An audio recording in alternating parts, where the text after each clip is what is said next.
We've all seen it.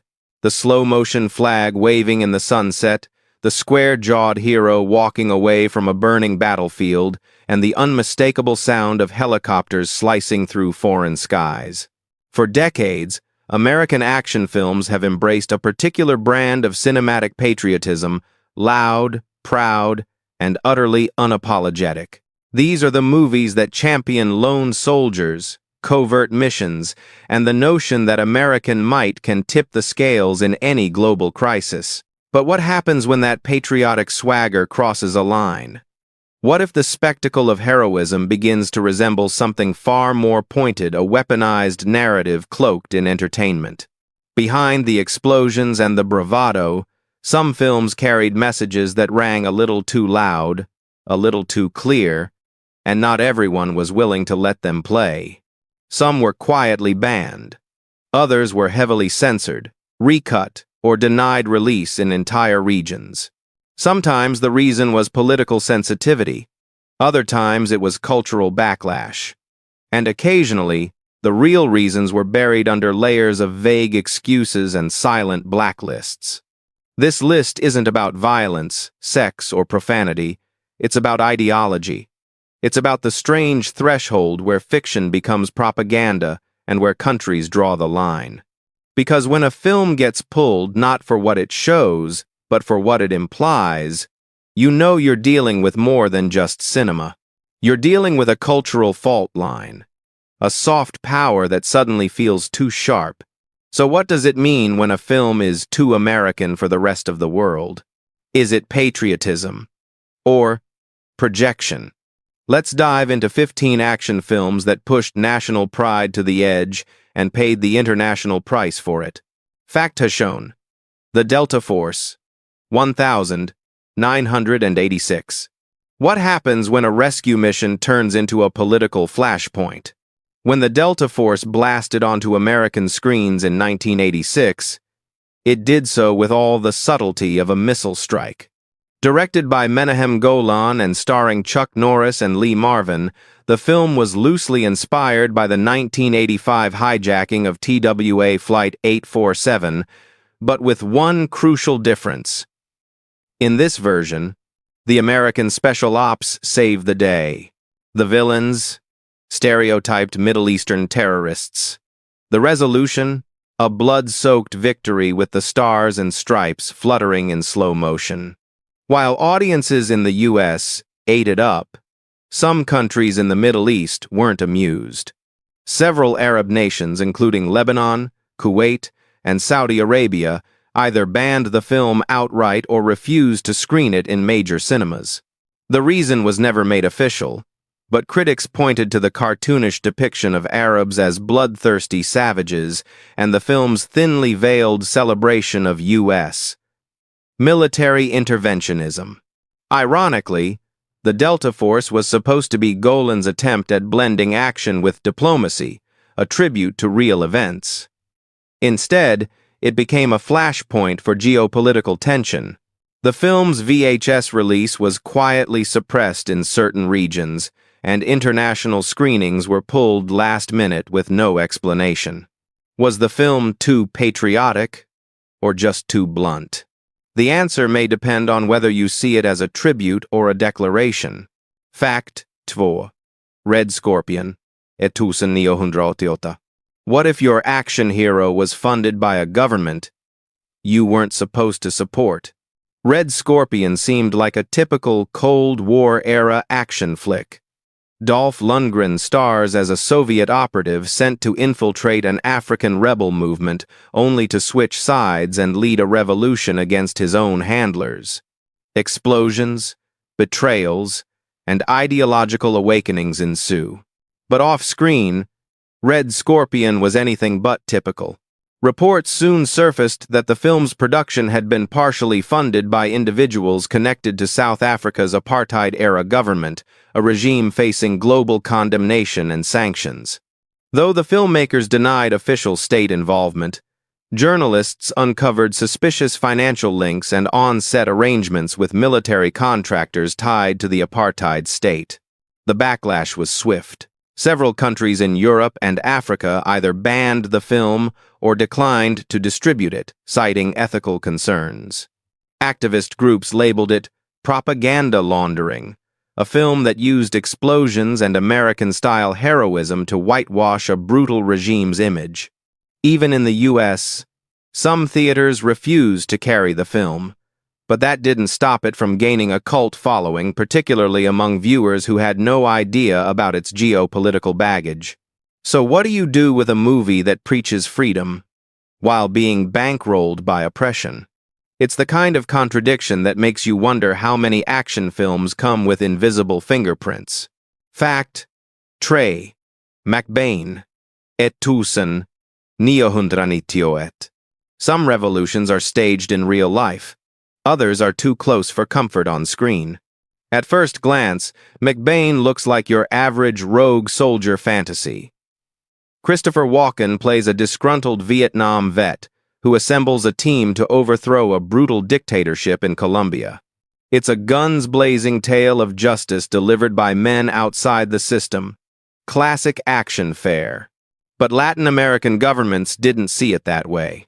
In the early 90 seconds, McBain was met with quiet resistance across parts of Central and South America. While it wasn't always officially banned, major distributors refused to touch it, and screenings were canceled under vague, regional content concerns. Why? Because the film didn't just depict a fictional coup, it mirrored real anxieties about U.S. interventionism and anti-communist insurgencies.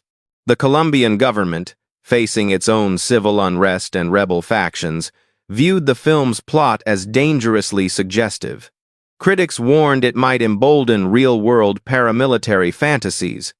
Adding to the unease was the film's unapologetic tone. There were no moral questions, no regrets, just Americans saving another country by force.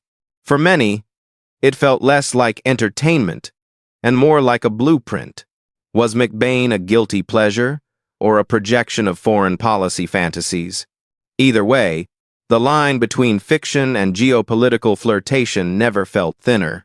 Fact: Fira, Iron Eagle 2 Etusen, 988. What happens when Cold War fantasies meet international red lines? Iron Eagle 2 didn't pretend to be subtle. In this Cold War sequel, American and Soviet pilots, once bitter enemies, are forced to collaborate on a joint strike against a fictional Middle Eastern nation allegedly developing nuclear weapons. But the real target wasn't the enemy on screen, it was the global audience. While the film leaned into themes of unlikely alliance, its framing was unmistakably ideological. The villains were generic, Middle Eastern-coded aggressors, and the American pilots were portrayed as morally grounded and technically superior. The Soviets? Reluctant partners, occasionally crude but ultimately redeemed by exposure to American values. That narrative didn't sit well abroad. Several Eastern European nations, particularly those under Soviet influence, refused to distribute the film. Meanwhile, Middle Eastern broadcasters declined to license it for satellite release, citing concerns over cultural misrepresentation and thinly veiled military posturing. What's more telling is that even in neutral markets like India and Malaysia, censors requested significant edits, including entire scenes where American officers monologue about freedom, democracy, and leading the way. Ironically, a movie about bridging divides ended up reinforcing them.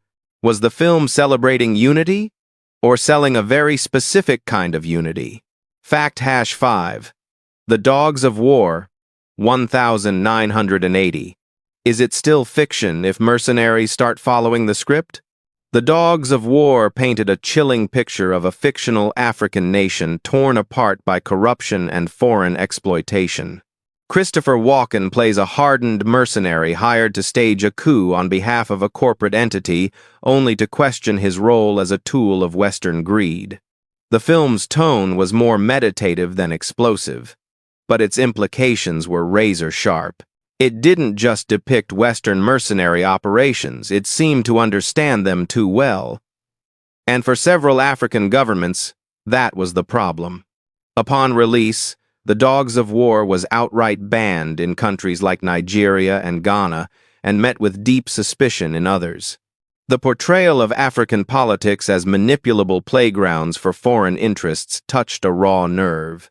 Even more unsettling was how closely the film's fictional regime mirrored real-life dictatorships supported or toppled by Western powers. Some leaders feared the movie might encourage dissent, or worse, inspire rogue actors to replicate its plot. In a cruel twist of irony, real-life mercenary groups reportedly began using the film as a loose training reference for hypothetical missions.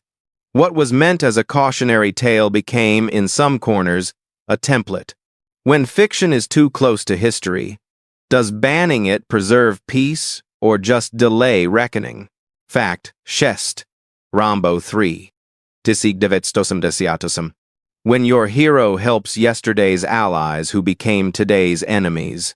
In Rambo 3, Sylvester Stallone's iconic character heads to Afghanistan to rescue his old friend from the Soviets and ends up arming local Mujahideen fighters in the process.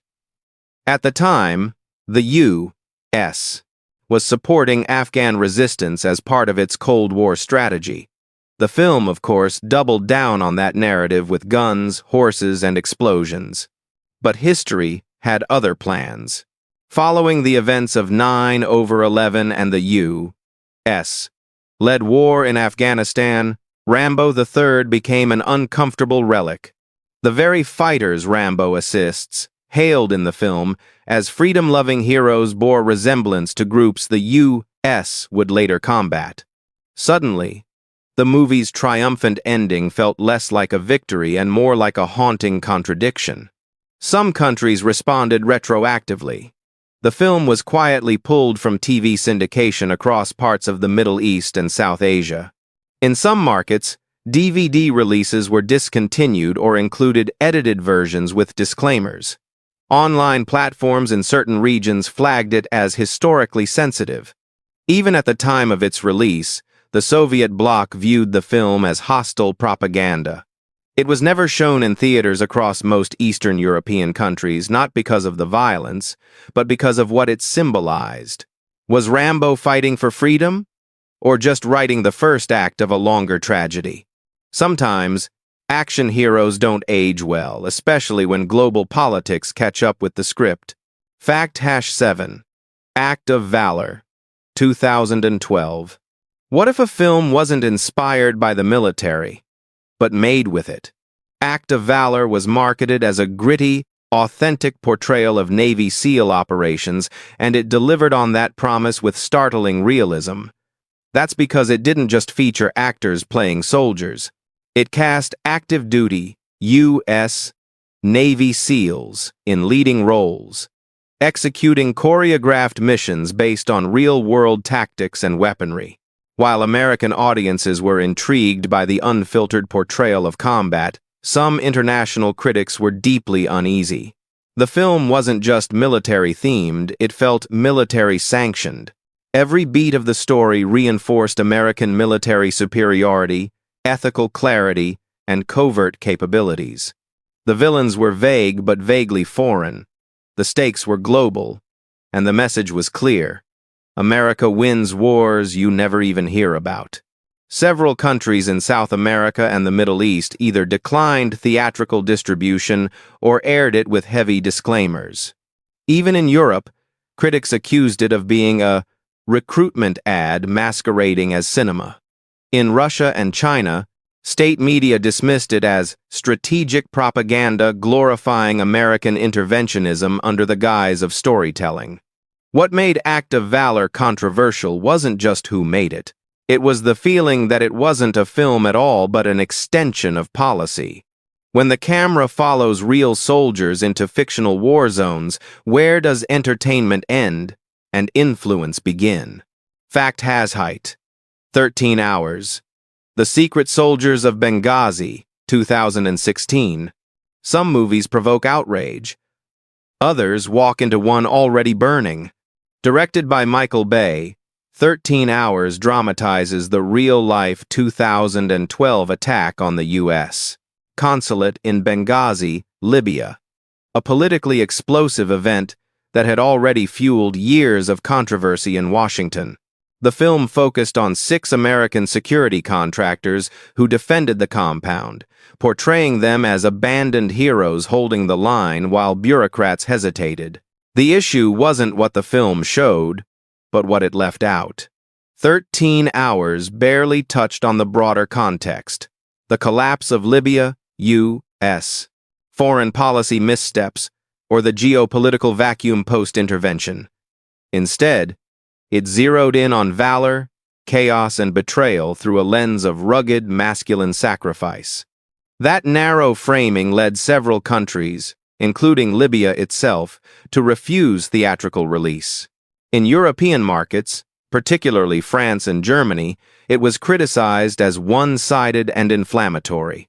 Arab news outlets condemned it as a simplification of a far more complex conflict, one where American presence was anything but neutral. Even within the U.S., the film became a Rorschach test, praised by some as a tribute to bravery, slammed by others as a partisan sledgehammer wrapped in action sequences. Was 13 Hours honoring the fallen or rewriting a battlefield into a campaign ad? Sometimes, the loudest explosions cover up the quietest truths. Fact. Ni. Green Zone. Torusinde. Ati. What happens when a movie questions the very war it's dramatizing and still feels too American? In Green Zone, Matt Damon plays a U.S. Army officer deployed in Iraq, searching for weapons of mass destruction only to discover the intelligence is flawed, the motives murky, and the mission manipulated. It's a rare Hollywood action film that dares to question American justification for war, while still centering on an American protagonist awakening to the truth. But the film's attempt at self-critique didn't land everywhere. In Iraq, the movie was initially approved for limited screenings, then pulled after backlash from local officials who claimed it still glorified the American presence, despite its critical framing. The issue wasn't the plot. It was the perspective. Audiences in the Middle East and parts of Southeast Asia rejected Green Zone as a paradox, a film that condemns U.S. military intervention, by telling the story through the eyes of a heroic American soldier. To them, it wasn't subversive, it was patronizing. Even in countries like Turkey and Pakistan, the film drew mixed reactions. One critic wrote, "It wants credit for admitting the war was built on lies, but insists those lies were only discovered by noble Americans. Praise him in place." When the message is clear but the messenger never changes, can cinema truly confront empire? Or does it just dress it in remorse? Fact is on zero. Rules of Engagement. 2000. What if the line between heroism and war crime is redrawn by a script? In Rules of Engagement, Samuel L. Jackson plays a Marine colonel court-martialed after ordering his troops to fire on a crowd of protesters outside a U.S. embassy in Yemen. The film, framed as a courtroom thriller, unfolds through flashbacks, political maneuvering, and moral ambiguity. But the real controversy didn't come from the courtroom, it came from outside it. Arab American organizations and human rights groups were quick to condemn the film's portrayal of Arab civilians as violent aggressors, with critics arguing that it dehumanized entire populations for the sake of emotional impact. The Yemeni government officially protested the depiction of their country and its people, calling the film deliberate defamation. Several Middle Eastern nations banned the film outright. Paramount Pictures insisted it was a fictionalized story, but the damage had been done. Protesters argued the film didn't just mirror post-9/11 sentiment. It helped build the emotional scaffolding for it. Even in countries that allowed the film to screen, many theaters quietly dropped it after opening weekend. And while Rules of Engagement tried to wrestle with the murkiness of combat, it ultimately left viewers with a familiar message. When in doubt, trust the American soldier. Is ambiguity still ambiguous when the conclusion is pre-written? Fact 11. Clear and present danger. 1994. How do you ban a movie that exposes exactly what critics feared all along? Tom Clancy's novels have always straddled the line between speculative fiction and military insight. In Clear and Present Danger, that blend becomes razor-sharp. Harrison Ford reprises his role as Jack Ryan, who uncovers a covert CIA operation in Colombia targeting drug cartels with American boots on the ground and plausible deniability flying overhead. While marketed as a political thriller, the film hit too close to home in Latin America. Colombia, the setting for the film, denounced its release, claiming the story portrayed their nation as a lawless jungle riddled with corruption and chaos. Other South American countries followed suit, fearing the film would stoke anti-American sentiment or provoke domestic unrest. The irony? The film was meant to critique unchecked American power, not glorify it. But because the heroes still wore U.S. flags and carried out Black Ops missions with clinical efficiency, the criticism felt hollow to many outside viewers. To them, it wasn't self-reflection, it was a flex. Worse, some paramilitary groups reportedly used clips from the film in propaganda videos, twisting its message entirely. When a story tries to criticize the machine but still runs on its gears, is it resistance or repetition? Fact. 12. Navy SEALs. Tisik 1990. What happens when the recruitment poster becomes a feature film? Navy SEALs was released in 1990 at the tail end of the Cold War, a time when American military dominance was seen less as a threat and more as a birthright. Starring Charlie Sheen and Michael Biehn, the film followed an elite team on a series of anti-terrorism missions across the globe, culminating in high-octane gunfights and defiant flag-raising moments. It wasn't just patriotic. It was aspirational. And that was precisely the problem in some regions. Critics lambasted the film for presenting American intervention as inherently justified, with little regard for legal or cultural consequences. The Middle Eastern antagonist archetype was so broadly drawn it bordered on caricature, and the film's unwavering tone of military righteousness raised alarms in countries already sensitive to foreign presence. Egypt and Jordan both declined distribution, citing concerns over regional misrepresentation. Several European markets aired edited versions that removed overtly nationalistic dialogue. But perhaps the most revealing twist came from within the U.S. Military recruitment reportedly spiked following the film's release. Whether intentional or not, Navy SEALs blurred the line between action cinema and real-world enlistment ad. So, was it just a film? Or the most entertaining piece of propaganda of its decade? And if you cheered at the explosions, did you notice what was missing in the silence? Fact 13. Behind enemy lines totalsinde. Or it. What if your fictional war came a little too close to a real one, still smoldering? Behind Enemy Lines dropped just weeks after the September 11 attacks, a film about an American pilot shot down over Bosnia, navigating hostile terrain while uncovering evidence of war crimes. It's a high-stakes survival thriller with explosions, satellite tracking, and that signature early 2000s techno-military aesthetic. But not everyone saw it as harmless fiction. In Serbia and parts of Eastern Europe, the film was viewed as inflammatory. It depicted Serb paramilitary forces as genocidal villains and painted NATO's presence in the Balkans as a force for justice despite the complicated, bloody, and still raw history of the region. The Serbian government condemned the film, and several cinemas refused to show it. More striking was the decision by television networks across the region to ban or delay broadcasts for years, labeling the content as provocative and politically insensitive. To outsiders, it might seem like just another rescue mission. But for those who lived through the war, it felt like Hollywood rewriting the moral narrative, casting American intervention as clean, heroic, and unequivocal. When fiction tramples on real wounds, is it entertainment or erasure?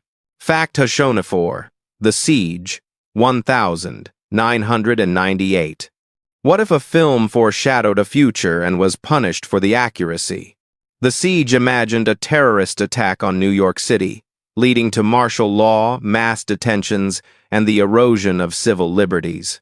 Denzel Washington plays an FBI agent grappling with fear-driven overreach, while Arab-American communities are targeted in the name of national security. At the time, it was controversial. After 9/11, it became prophetic, and that made it even more dangerous. Before its release, Arab-American advocacy groups condemned the film for portraying Muslims as sleeper agents and terrorists. Several Middle Eastern countries banned it immediately, citing cultural defamation and incitement. But the real twist came later. Post 9/11, the film was quietly buried by some broadcasters. It aired rarely, if at all, and DVD distribution in certain countries slowed. Not because it was offensive, but because it hit too close to home. The Siege had predicted a scenario the world wasn't ready to admit was possible. Was it a warning or a rehearsal? Sometimes the films we silence are the ones we need to hear the most. Fact Femton, American Sniper 2014. What if a biography became a battlefield of its own? Directed by Clint Eastwood and based on the memoir of Navy SEAL Chris Kyle, American Sniper tells the story of the deadliest marksman in U.S. military history. It's a personal journey through war, trauma, loyalty, and vengeance. The film was a box office success in the U.S., but globally it drew fire. In Iraq, Lebanon, and Iran, the film was banned for its portrayal of Arabs and Muslims as faceless enemies, targets in a first-person shooter-style moral universe. Critics called it dehumanizing, one-sided, and emotionally manipulative. In Egypt, protesters gathered outside theaters demanding the film be pulled. In France and Italy, screenings were met with heated debate. The controversy wasn't just about representation. It was about glorification of war, of killing, of a worldview where them versus us isn't just the plot, it's the justification. Even some American veterans expressed discomfort. Was the story about service or supremacy? In the end, American Sniper wasn't just a movie. It was a mirror, and not everyone liked what they saw. Bonus fact: Team America, World Police, Elfan wa Arba. What if a parody was banned, not because it mocked America, but because it nailed it too well? This one didn't make the top 15, but it might just be the strangest of all. Team America. World Police was never meant to be subtle. Created by Trey Parker and Matt Stone, the minds behind South Park, the film is a profanity-laced puppet satire that skewers both American foreign policy and Hollywood self-importance in equal measure. Giant explosions, Broadway musical numbers, and a puppet sex scene, it's all part of the package. But beneath the chaos, the message was disturbingly sharp. America sees itself as the global police force, charging into conflict zones with arrogance, ignorance, and complete disregard for cultural nuance. That idea didn't go over well in many countries. Germany initially delayed the release, citing concerns over its depiction of world leaders.